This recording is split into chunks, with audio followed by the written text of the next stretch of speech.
내가 하나님을 잘 믿고 신앙생활 잘하는 것 가지고 전도가 되지 않아요.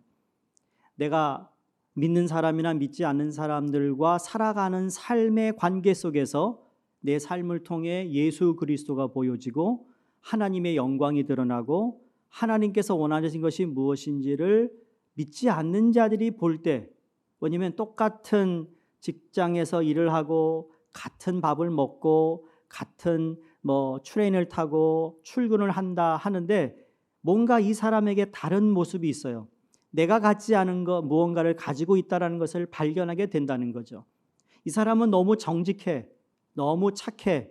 그러나 그러면서도 자기 어떤 담대함이 있고 남이 없는 자기의 삶의 목적이 뚜렷한 것을 볼 때, 여러분 그런 관계 속에서 하나님이 드러나고 하나님을 우리가 삶으로 증거할 수 있다라는 겁니다. 이 관계라는 건 우리는 태어나면서부터 관계를 맺고 태어납니다. 엄마 뱃속에서 엄마와의 관계가 형성이 되죠. 그러다가 이 아이가 태어나면 아빠와 엄마와의 관계가 형성이 돼요. 이 아이가 어렸을 때는 엄마 아빠가 최고인 줄 알았어요. 엄마 아빠가 다 아는 줄 알았어요. 근데 학교를 가니까 엄마 아빠가 다 아는 게 아니야. 특히 이민 생활은 어떻죠? 아니 엄마가 영어를 잘하는 줄 알았는데 엄마 영어 발음이 틀리다는 걸 알기 시작해요. 그러면서 엄마 영어 틀렸어. 발음 이렇게 해야 돼 라고 하기 시작해요. 그 아이가 점점 그러면서 부모님과 헤어질 시간이 언제인지 모르지만 점점 그러한 행동들을 합니다. 그 행동에 따라 부모가 섭섭해하죠. 안 그랬는데 변했네. 그래서 더 잡으려고 해요. 더 내 마음대로 하려고 해요. 그때 그 관계가 아주 이상해져요. 나빠져요. 그러다가 아이들이 사춘기를 만나면 나 몰라 하고 집을 나가는 경우도 있어요. 이 말씀을 드리는 건 새 관계, 우리가 하나님과 나와의 관계만이면 여러분 새 기준까지만 가면 되는데, 새 관계라는 건 내가 성도로서 살아가면서 가정에서, 직장에서, 교회에서 만나는 모든 사람들과 어떤 관계를 맺느냐가 중요하기 때문이에요. 그래서 거짓을 버리고 참된 말을 하라고 25절에서 말씀하시고, 분을 내어도 죄를 짓지 말며 마귀에게 틈을 주지 말라고 말씀합니다. 지난주에는 도둑질을 청산하고 열심히 일해서 가난한 자를 구제하는 선한 일을 하라. 이게 다 관계를 위한 거예요. 관계를 위해. 오늘 읽은 29절 말씀은 네 번째 생활 윤리로서 언어에 관한 말씀입니다. 우리 언어. 미국의 32대 대통령이었던 프랭클린 루즈벨트의 부인인 안나 얼리너 루즈벨트가 이런 유명한 말을 책에 남겼습니다. 위대한 마음을 가진 사람은 사상을 이야기하고, 평범한 마음을 가진 사람은 사건을 이야기하고, 편협한 마음을 가진 사람은 다른 사람을 이야기한다. 위대한 마음은 사상, 생각이 있는 이야기를 한다는 거죠. 그냥 평범한 사람은 사건 이야기해요. 거기에 아무런 의미가 없고 거기에 해석도 없고 아무것도 없어요. 여러분 한국에 어디서 장마가 나가지고 홍수가 나서 지금 어려워요. 그 말은 아무나 할 수 있는 사건 얘기하는 거죠. 생각 있는 사람은 어떻게 도울까? 내가 할 수 있는 일이 없을까? 생각을 한다는 거죠. 근데 가장 낮은 수준이 뭔지 아세요? 편협한 마음을 가진 사람은 다른 사람 이야기해요. 남 얘기해요. 이게 작은 차이인 것 같지만 이 차이가 모여서 다른 사람으로 우리는 성장합니다. 위대한 마음을 가진 사람은 그 생각을 이야기하기 때문에 그 생각의 차이가 이 모든 사람하고 조금씩 차이지만 시간이 흐를수록 이것이 폭이 넓어지는 거예요. 성인이 되었을 때, 나이가 들었을 때 전혀 다른 사람으로 성장하고 있어요. 여러분에게 묻고 싶습니다. 여러분은 사상을 이야기하는 분입니까? 아니면 사건에 관해서 이야기하는 사람입니까? 아니면 다른 사람에 대해서 이야기하는 사람입니까? 오늘 말씀을 통해 우리의 언어 생활을 깊이 되돌아보는 은혜가 있기를 간절히 바랍니다. 오늘 29절에 사도 바울이 옛삶의 더러운 말을 입 밖으로 내지 말라라고 말합니다. 지난번에도 말씀드렸지만 사도 바울이 지금 4장 25절부터 지금 계속 쓰고 있는 내용들이 두 가지를 비교하고 있어요. 하나는 부정적인 명령과 긍정적인 명령이 있어요. 다시 말해서 소극적인 명령은 무엇 하지 말라이에요. 그런데 이 긍정적인 명령, 적극적인 건 무엇을 하라예요. 이게 오늘날 세상이 말하는 세상의 윤리와 성경의 윤리의 차이가 여기서 있습니다. 세상에서는 너 그거 하지 마 얘기합니다. 거기서 마치죠. 성경은 윤리는 그거 하지 마, 그러나 이제 이것을 해라고 가리키고 있습니다. 그래서 더러운 말을 버리고 거짓을 버리고 그리고 너희가 분을 내지 말고 도둑질을 멈췄다면 이제는 너의 힘을 다해 구제하고 선한 일을 하라. 이게 바로 부정적인 명령에서 긍정적인 명령으로 이어지고 있는 말씀을 하고 있는 거죠. 오늘날 우리 영어에서 쓰는 말 가운데 constructive speaking이 있어요. 이게 건설적인 이야기라는 거죠. 우리 신앙인은 건설적인 이야기, 신앙적인 이야기를 해야 된다고 사도 바울이 우리에게 가르쳐주고 있고 그게 바로 사도 바울 서신의 특징입니다. 우리 믿는 사람이 모여서 여러분 건설적인 이야기 해야 된다는 얘기예요. 깎아내리고 부정적인 얘기는요 세상 사람도 다 해요. 믿지 않는 사람도. 그러나 부정적인 거라 할지라도 그걸 어떻게 긍정적인 것으로 바꿀 것인지 사상, 생각이 중요하다라는 거예요. 이게 바로 위대한 마음을 가진 사람은 사상을 이야기해요. 생각을 바꾸면 우리의 나오는 말이 바뀐다는 것이죠. 야, 그 사람 말만 잘하더라. 그 입만 살았어.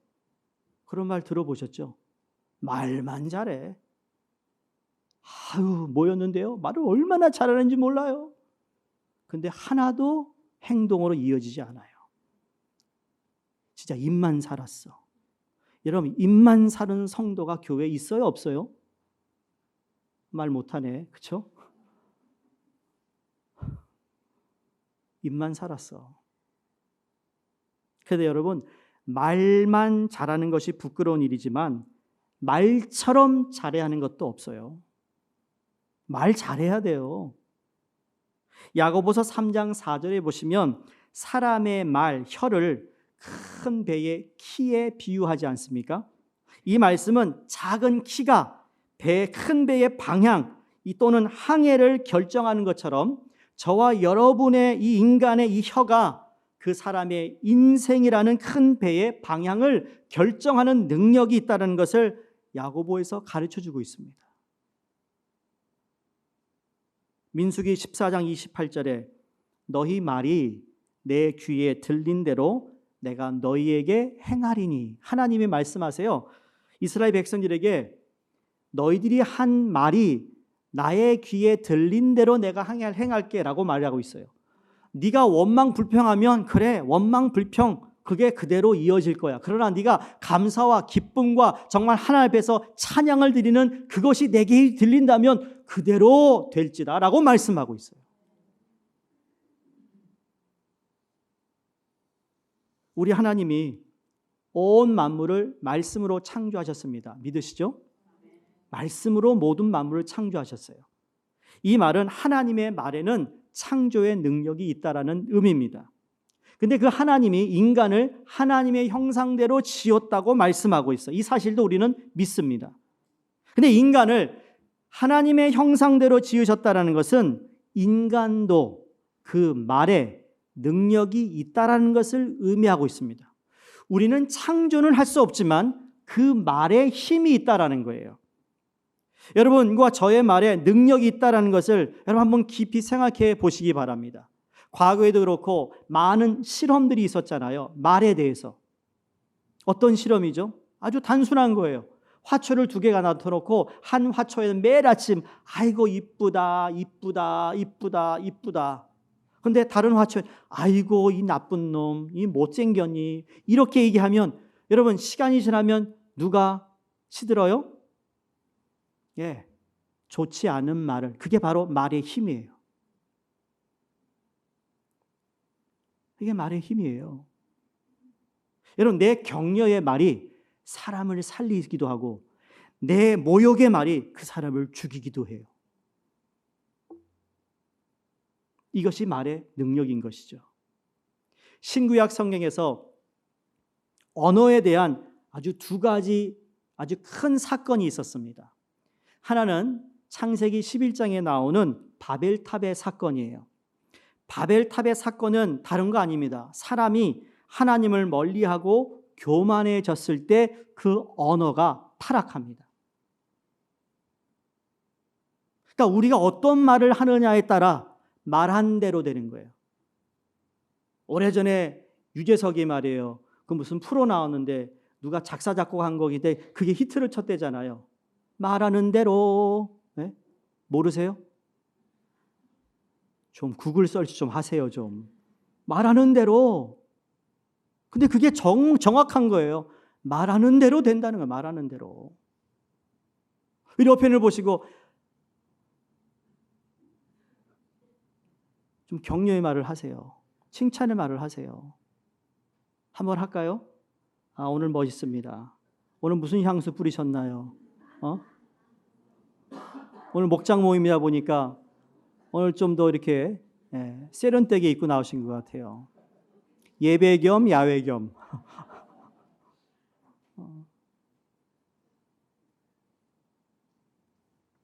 하나님을 멀리하면서 교만해지고 그리고 언어가 혼탁해집니다.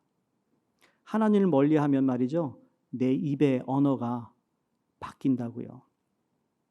과거에는 은혜 얘기했잖아요. 그렇죠? 여러분 참 당연한 건데 은혜였다라는 가사 여러분 참 좋아하는 찬양인데 여러분 이 은혜가 우리 안에 계속 남아 있으면 우리가 입을 열 때마다 은혜의 언어를 하게 되는 거예요. 근데 은혜가 바닥을 치면 안 나오는 거죠. 그게 형식이 거기서 나오는 거예요. 형식적인 그리스도인이 바로 그런 모습이죠. 다른 하나는 언어에 관해서 사도행전 2장에 오순절 다락방에 성령이 임합니다. 그러면서 거기에서 제자들에게 성령이 임했을 때 그들에게 새로운 언어를 하게 되었다라고 얘기합니다. 새 언어, 입술에서 새로운 말이 나오기 시작합니다. 왜? 성령이 임하니까. 그러니까 하나님과 성도와의 관계는요, 성도님들의 생활 언어 가운데 반드시 투영된다는 것을 깊이 생각할 줄 알아야 된다는 겁니다. 내 지금 언어가 나 하나님과 어떤 관계인가를 내 언어, 내 말을 통해 알 수 있다라는 겁니다. 여러분 예수님 믿으십니까? 중생하셨습니까? 중생하신 증거가 여러분의 삶 가운데 확실하게 나타나기를 간절히 바랍니다. 그런데 그 중생의 증거 가운데 뚜렷한 증거는 중생한 성도는 반드시 중생하기 이전과 중생하고 난 이후에 언어 생활이 바뀌게 된다는 것입니다. 언어 생활이 바뀌는 게 당연한 거예요. 만약에 내가 중생했다고 말하고 있음에도 불구하고 나의 언어 생활에 전혀 변함이 없다면 어쩌면 중생한 사람이 아닐 수도 있다라는 거예요. 이 말이라는 것은요, 그 사람의 생각을 반영하는 것입니다. 말이라는 것은 생각을 표현하고 있는 것이죠. 그래서 중요한 이 중생한 성도의 생각은 중생하기 이전과 중생하고 난 이후에 결코 같을 수가 없다라는 말입니다. 진노의 자녀였을 때의 언어와 이제 진노의 자녀가 아니라 하나님의 자녀가 되었을 때 제일 먼저 변화가 와야 할 것이 내 언어 생활의 변화라는 겁니다. 여러분도 책 읽으셨잖아요. 딘 셔먼의 영적 전쟁을 보면 이제 9월에 우리 제자반 13개 시작됩니다. 제자반 읽어야 되는데 한 사람은 아이고 잘 읽어봐라. 이제 해야 할 사람들은 아이고 그게 뭐지? 거기 보면 세 가지 얘기하잖아요. 사단이 내 마음을 장악하고 내 생각을 장악하면 내 입에서 나오는 건 자연히 악한 말이 되는 거예요. 마음에 탐욕이 있으면 생각이 탐욕으로 차고 그러면 내 입에서 탐욕 계속 더 붙잡으려 하는 이 말이 자동으로 나온다는 말을 하잖아요. 그만큼 생각이 변했다라는 것은 성도의 언어로 나타날 수밖에 없는 것입니다. 오늘 29절 말씀에 중생한 성도로서의 언어 생활이 변할 수밖에 없는 것을 가르치고 있는 말씀인데, 자, 본문에 더러운 것 그랬어요. 더러운 것. 이 더러운 것이란 썩은 것, 무가치한 것, 나쁜 것, 부패한 것, 낡아 빠진 것, 질이 안 좋은 것, 사용하기 부적절한 것, 쓸모없는 것 등의 뜻을 가진 형용사입니다. 여러분이 오늘 식당을 갔어요. 근데 음식에 나왔는데 썩은 것, 무가치한 것, 나쁜 것, 부패한 것, 낡아 빠진 것, 질이 안 좋은 것, 먹지 못하는 것 나오면 여러분 어떻습니까? 그냥 나갈 겁니다. 워크아웃 할 겁니다.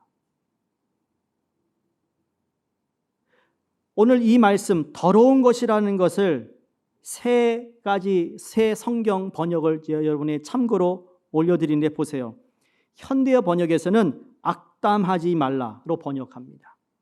공동 번역에서는 남을 해치는 말로 번역합니다. 표준세 번역에서는 나쁜 말로 번역하고 있습니다. 자, 그럼 악담, 남을 해치는 말, 나쁜 말은 어떤 말일까? 봤더니 남을 조롱하는 말, 남을 흉보는 말, 남을 비판하는 말, 욕하는 말, 저주하는 말, 창피를 주는 말 등 여러 가지 말이 있을 수 있습니다. 좀 더 구체적으로 아무런 가치가 없어 이런 말은. 그리고 마음을 상하게 해요. 또한 해를 끼치는 말의 대표적인 것, 이게 바로 진실하지 못한 거짓말입니다. 사실을 왜곡해요. 사실을 축소하고 사실을 확대합니다. 누가 제일 잘하죠? 사탄 마귀가. 에덴 동산에서 마귀가 하와와 아담을 유혹할 때 했던 말이 바로 이 말입니다.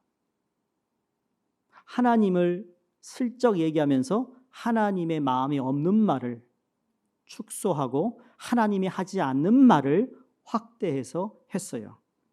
그런데 사단은 끊임없이 믿는 저와 여러분을 아담과 하와를 넘어뜨렸듯이 오늘 이 시대도 말을 통해 넘어뜨린다는 겁니다. 속입니다. 거짓말합니다. 진실되지 못한 더러운 말이 여러분 결국 공동체를 썩게 합니다.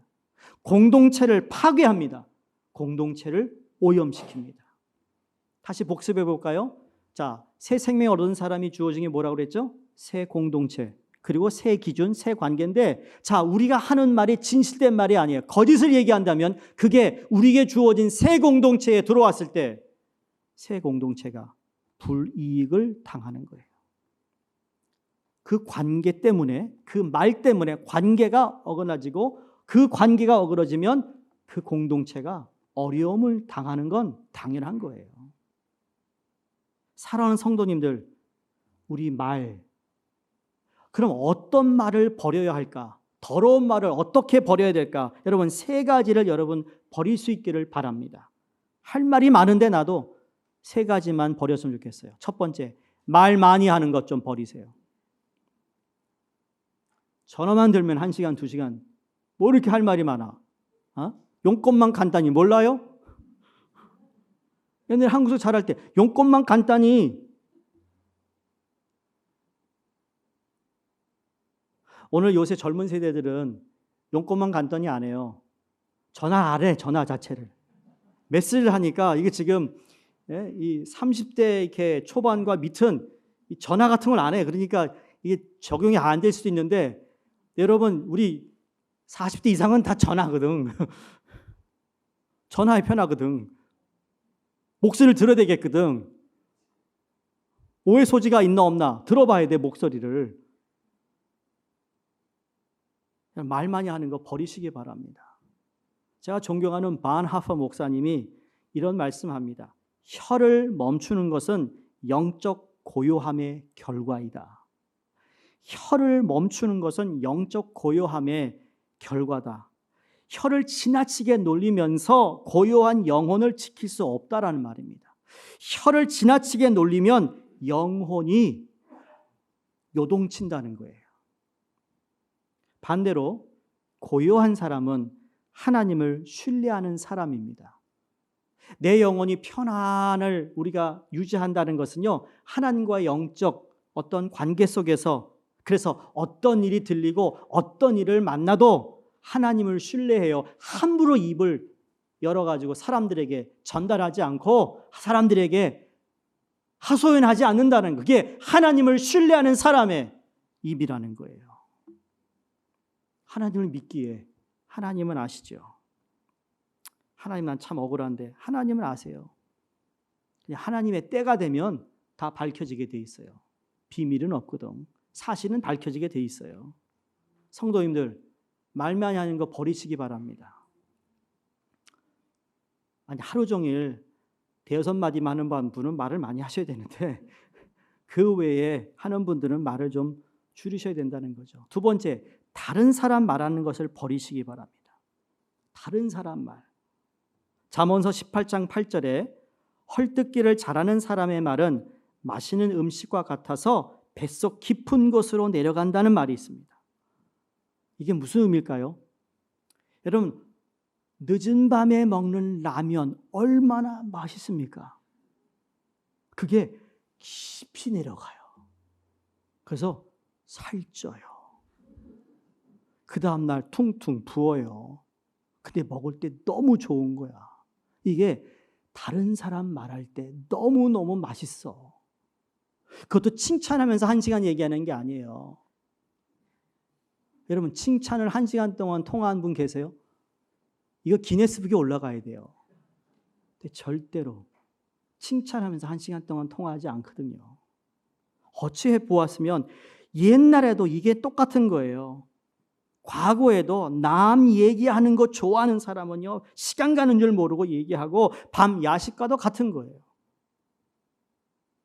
다른 사람에 대한 말을 조심하셔야 합니다. 그 말들이 자칫 잘못하면 비방하는 것이 될 수 있기 때문이에요. 로마서 1장 29절에 보시면 비방이 살인과 동격된 표현으로 쓰여지고 있음을 우리가 알 수 있습니다. 그리고 사단은 우리의 혀를 노리고 있습니다. 그래서 우리는 혀를 길들여야 하는데 야고보서 3장 8절에 야고보서가 이렇게 얘기합니다. 혀는 능히 길들일 사람이 없나니 쉬지 아니하는 악이요 죽이는 독이 가득한 것이라. 혀를 길들이기 위해 겸비되어야 되는데 여러분, 그 한 가지 기억하세요. 혀를 길들이기 위해서는 기도밖에 없어요. 말 많은 사람이 여러분 기도로 바꿔보세요. 하나님께 얼마나 기도 잘하겠어요. 다른 사람 말하고 싶은데 그 말을 하나님께 기도하라고. 그러면 바뀌는 줄로 믿습니다. 기도하라. 그래, 내 혀를 길들이는 거예요. 아유, 그냥 이러지 마시고. 내가 우리 엄마를 닮아서 이렇게 말하는 걸 좋아해요. 아니, 많은 거 좋은 거 담지 왜 그걸 닮아? 근데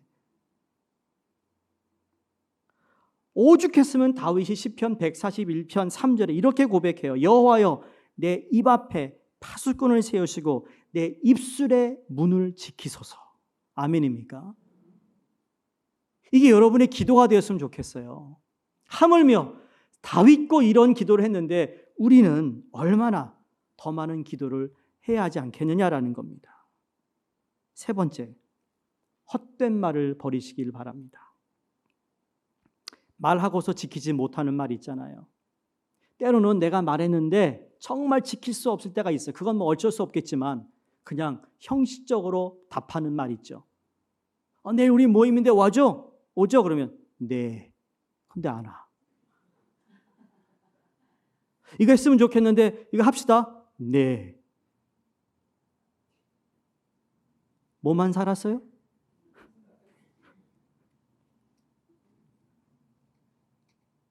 헛된 말, 마음에 없는 말, 형식적인 말.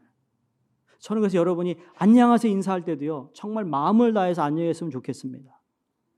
우리 성도님 만났을 때 안녕하세요. 안녕하세요? 네? 밥 먹을 때도 우리 밥 안 먹으니까 오늘은 여러분이 목장 모임 가는 목장 모임에서 좀 진실된 말, 그냥 그 사람 그냥 기분 좋게 하는 말 말고요. 자, 그러면 아까 말씀드린 대로 부정적인 명령을 하고 이제는 긍정적인 명령을 합니다. 소위 네거티브 임페러티브에서 컨스트럭티브 포지티브 임페러티브를 가는데, 자, 그러면 더러운 말을 버렸다면 선한 말을 하는데, 이것 또한 많지만 제가 딱 세 가지로만 줄여서 말씀드립니다. 하나님이 원하시는 존재가 되었어요. 또 하나님이 원하시는 삶을 살기 원하는데, 하나님께서 원하시는 말이 있는데 그건 무엇일까? 첫 번째, 덕을 세우는 말이에요. 덕을 세우는 말. 우리 말은 항상 덕을 세워야 해요. 덕을 세우는 말이 끼칠 영향력을 한번 생각해 보시기 바랍니다. 여러분 자녀에게, 아니면 배우자에게, 아니면 같은 목장의 성도에게, 아니면 교회 아니면 직장에서 그 사람에게 얘기했을 때 이게 덕을 세우는 어떤 영향을 끼칠까라는 생각을 한다면, 여러분 우리는 좋은 말을 해야 된다는 생각을 할 겁니다. 특별히 공동체를 유익하게 하는 말을 할 줄 알아야 됩니다. 누구는 입이 없어서 말을 못하는 줄 아세요? 그러나 이것이 덕을 세우느냐 아니면 깎아내리느냐를 생각하고 말을 해야 돼요. 두 번째, 적절한 말입니다. 영어 표현에 보면 as it fits its occasion이에요. 상황에 맞는 말을 하는 거예요. 그때에 맞는 말을 해주라는 것이죠. 적절한 말이라는 건요, 그런데 한 가지가 전제 조건이 있습니다. 적절에 맞는 말을 하기 위해서는 잘 들을 줄 알아야 돼요. 경청할 줄 알아야 되는 거죠. 그런데 여러분, 우리 이 세상을 살면서 제일 잘 들어야 할 말이 있습니다. 그게 무슨 말이죠? 하나님의 말씀이에요. 하나님의 말씀을 우리가 잘 들어야만 하나님과의 관계가 깊어질 뿐만 아니라, 마찬가지로 우리가 다른 사람의 말을 잘 들어야 사람과의 관계도 좋아지는 것이거든요. 그래서 야고보서 그러죠. 너희가 말하기는 더디하고 듣기는 빨리 듣으라. 영어로 slow to speak, quick to listen이라고 그랬어요. 듣는 건 빨리 들어라. 그러니까 적절한 말을 할 수 있는 거예요. 말을 다 듣고 나서 그 다음에 우리가 이야기할 수 있다는 것. 저도 그렇지 못할 때가 있거든요. 끌리는 사람은 1%가 다르다라는 책에서 1, 2, 3분의 법칙을 이야기합니다. 무슨 법칙이요? 무슨 법칙? 무슨 법칙? 저 뒤에 무슨 법칙? 요 앞에. 여러분 도움되라고 하는 거예요. 지금 기억해야죠. 여러분 기억할 건 뭐예요? 첫 번째, 새 생명, 새 공동체, 새 기준, 새 관계예요. 근데 오늘 1% 끌리는 사람은 다르다라는 여기에서 1, 2, 3분 법칙이 있어요. 그럼 뭐냐? 1분 말했다면 2분 들어라예요. 1분 얘기하면 네가 2분을 듣고 그 다음에 2분 동안에 3번 맞장구 쳐주라예요. 3번 2분 동안에 맞장구 쳐주래. 1분 얘기는 2분을 들으래요. 그러니까 더 들으라는 거지. 그러나 2분 동안 그랬구나. 오, 맞아. 이렇게 맞장구 쳐주라는 거예요.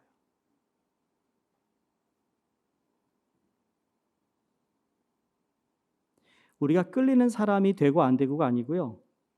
이 모든 해 아래 새 것이 없습니다. 이미 성경에서 말씀하신 것들을 이런 저자들이 다시 응용하여 우리가 쉽게 이해하도록 쓴 책이라고 저는 생각해요. 해 아래 새 것이 없어요. 이미 하나님께서 말씀하신 거예요. 네가 다른 사람의 말을 빨리 들어. 말하기는 더디해. 분내는 것도 그래. 이렇게 말씀하신 걸 쉽게 1, 2, 3 법칙을 얘기한 거예요. 1, 2, 3 법칙 기억하세요. 오늘 목장 모임 가서 우리 목자 부목자님 시험 좀 치세요. 쪽지 시험. 마지막입니다. 덕을 세우는 말, 적절한 말, 세 번째 은혜로운 말입니다. 교회는 은혜의 공동체입니다. 여러분, 교회만큼 은혜를 이야기하고 은혜로 살아가는 공동체는 이 세상에 교회 말고는 없습니다. 그런데 교회 안에 은혜를 찾아보기가 어려울 때가 있어요. 무엇 때문에? 말한 것 때문에. 말 때문에. 틀린 말, 악한 말, 난폭한 말을 하게 되면 여러분 사람이 실족하게 되어 있어요. 교회의 문제는 다 말 때문에 생기는 거예요. 그래? 그 권사님이 그런 말을 했대? 목사님이 그랬대? 여러분 그런 말 들었잖아요. 나한테 전화 주세요. 메시지 주지 마요. 직접 전화 주셔서 나한테 확인하세요. 부탁입니다. 몇 개월 지나가지고 그게 쌓여요. 목사님이 그랬대. 그래서 오늘 본문을 보시면 선한 말을 하여 듣는 자들에게 은혜를 끼치게 하라. 여기 은혜를 끼치게 하라. 현대어 번역에서는 복이 되는 말만 해라 그랬고요. 공동 번역에서는 듣는 사람에게 기쁨을 주도록 하라. 표준 새 번역에서는 듣는 사람에게 은혜를 끼치게 하라. 은혜를 끼치게 하라. 이게 아무리 맞는 말이고 옳은 말이라 할지라도 은혜가 되지 않는 말이라면 하지 말라. 라는 말을 하고 있어요.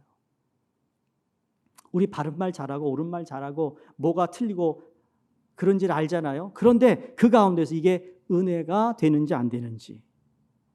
여기 지금 은혜를 끼치는 말을 여러분 이건 한 가지를 전제 조건하고 있어요. 은혜를 끼치는 말을 하는 사람은 그냥 은혜를 끼치는 말을 하는 사람이 아닙니다. 은혜를 경험한 사람, 은혜를 입은 사람, 은혜를 알고 있는 사람이 은혜의 말을 하는 거예요. 그러니까 내가 은혜의 말을 하기 위해서는 하나님으로부터 끊임없는 은혜를 공급받아야만 은혜의 말을 할 수 있다는 것이고 그 말을 듣는 자들이 은혜를 받는 거예요. 절대로 내가 외적인 좋은 말을 하는 것으로 되는 것이 아니라 하나님으로부터 은혜를 받은 자의 입술에서 다시 말해 성도가 바로 그런 존재라는 거예요. 그냥 교회 다니는 존재가 아니고 성도는 하나님의 은혜를 경험한 자, 그 경험한 자가 바로 은혜를 끼치는 말을 해요. 영어 성경에 보면 that it may benefit those who listen이라고 그랬어요. 결과적으로 듣는 자들에게 은혜를 끼치라. 강조점은 은혜를 끼치는 말을 하라는 것. 그 말이 사실이고 유익이 된다 할지라도 듣는 사람들 모두에게 은혜가 되지 않으면 말하지 말라는 겁니다. 명절이 되어서 가족들이 부모님 댁에 모였다고 합니다. 큰 아들은 잘 살고 작은 아들은 경제적으로 어려운 삶을 살고 있었대요. 근데 어머니가 계속해서 잘 사는 큰 아들 이야기만 한다는 겁니다. 야, 네가 타가지는 벤츠 오래되어 바꾼다 하니까 그래 바꿔라. 아파트가 낡아서 이제 좀 큰 평수가 넓은데 이사 가야 될 것. 그래 너 이사 잘해라. 가라. 같이 밥을 먹고 있는데 그것이 사실이고 또 큰 아들과 큰 며느리에게 유익될 수 있는 말이에요. 내 월세를 올려달라고 해서 전전긍긍하고 있는 작은 아들과 작은 며느리에게 그 말은 독이 되는 말이라는 거예요. 그래서 그 둘째 아들은 낙심해요. 명절 때 부모님 집에 갔더니 기가 푹 죽어버려요. 작은 아들 집에는 은혜가 되지 않아요. 덕이 되지 않아요. 그럴 때는 말하지 않는 거죠. 근데 어머니가 왜 그런 말을 했을까? 근데 우리도 그런 실수를 간혹 할 수 있다라는 거죠. 여러분 자녀들 둘, 셋 앉혀놓고 하나에만 칭찬하면 안 돼요. 너는 왜 오빠를 못 닮아가지고 이렇게 공부를 이렇게 안 하니? 아니 오빠는 공부하지 말라도 지가 공부 열심히 해가지고 가잖아요. 둘째는 오빠만큼 공부 못해요. 근데 얘는 다른 재능이 있어. 그거를 격려해 줘야죠. 그렇죠? 다 그러는데 삶에서는 또 안 그래. 달라요. 나 지난주에 다 하버드 가는 줄 아세요? 안 가요, 다 하버드. 큰일 나요, 하버드 그럼. 하버드 안 가는 애들이 있으니까 또 우리가 다 공평하게 사는 거예요. 사랑하는 성도님들, 이게 뭐 가정 얘기하는 게 아니라 우리의 말을 은혜 있는 말을 해야 된다. 은혜 끼치는 말. 말의 내용도 중요하지만 여러분 전달 방법이 중요해요. 그래서 저는 이렇게 생각해요. 이 말이 은혜의 보자기에 쌓여지지 않으면 말 안 하는 게 낫다라는 거예요. 사도 바울이 그래서 골로새서 4장 6절에 너희 말을 항상 은혜 가운데서 소금으로 고르게 함같이 하라 그랬어요. 은혜의 소금으로 말의 맛을 내라. 그냥 과격한 말 그대로 나오게 하지 마라. 소금으로 절여라. 여러분, 배추 소금으로 절이지 않고 김치 담그는 사람 있어요? 큰일 나죠. 그 김치 무슨 맛으로 먹어요? 그렇죠? 소금으로 푹 절여놔 이게 맛을 낼 거 아니에요. 흐물흐물해지고. 그 말이에요, 지금 그 말. 아마 이게 한국의 성경이 쓰였으면 김치게 했을 거예요. 너희가 김치 담글 때 배추 푹 소금에 넣어서 절이는 것처럼. 말씀을 마무리합니다. 여러분에게 좋은 시 한 편을 읽어 드릴 테니까 여러분이 설치하시면 필요하시면 제가 저희 교회 웹사이트에 올리든지 카톡에 올려드릴게요. 이혜인 씨의 시입니다. 말을 위한 기도라는 제목이에요. 제가 이 세상에 태어나 수없이 뿌려놓은 말의 씨들이 어디서 어떻게 열매를 맺었을까 조용히 헤아려 볼 때가 있습니다. 무심코 뿌린 말의 씨라도 그 어디선가 뿌리를 내렸을지 모른다고 생각하면 왠지 두렵습니다. 덜어는 허공으로 사라지고 덜어는 다른 이의 가슴 속에서 좋은 열매를 또는 언짢은 열매를 맺기도 했을 언어의 나무, 하나의 말을 잘 탄생시키기 위하여 먼저 침묵하는 지혜를 깨치게 하소서. 해프지 않으면서 풍부하게, 경박하지 않으면서 유쾌하고 과장하지 않으면서 품이 있는 한마디의 말을 위해 때로는 진통 겪는 어둠의 순간을 이겨내게 하소서. 참으로 아름다운 언어의 집을 짓기 위해 언제나 기도하는 마음으로 돌을 닦는 마음으로 말을 하게 하소서. 언제나 진실하고 언제나 때에 맞고 언제나 책임 있는 말을 갈고 닦게 하소서. 제가 이웃에게 말을 할 때에는 하찮은 농담이라도 함부로 내뱉지 않게 도와주시어 좀 더 겸허하고 좀 더 인내롭고 좀 더 분별 있는 사랑의 말을 하게 하소서. 내가 어려서부터 말로 저지른 모든 잘못, 특히 사랑을 거스른 비방과 오해의 말들, 경솔한 속단과 편견과 위선의 말들을 주여 용서하소서. 나날이 새로운 마음, 깨어있는 마음, 그리고 감사한 마음으로 내 언어의 집을 짓게 하시어 해처럼 환히 빛나는 삶을 당신의 은총 속에 이어가게 하소서. 기도하겠습니다.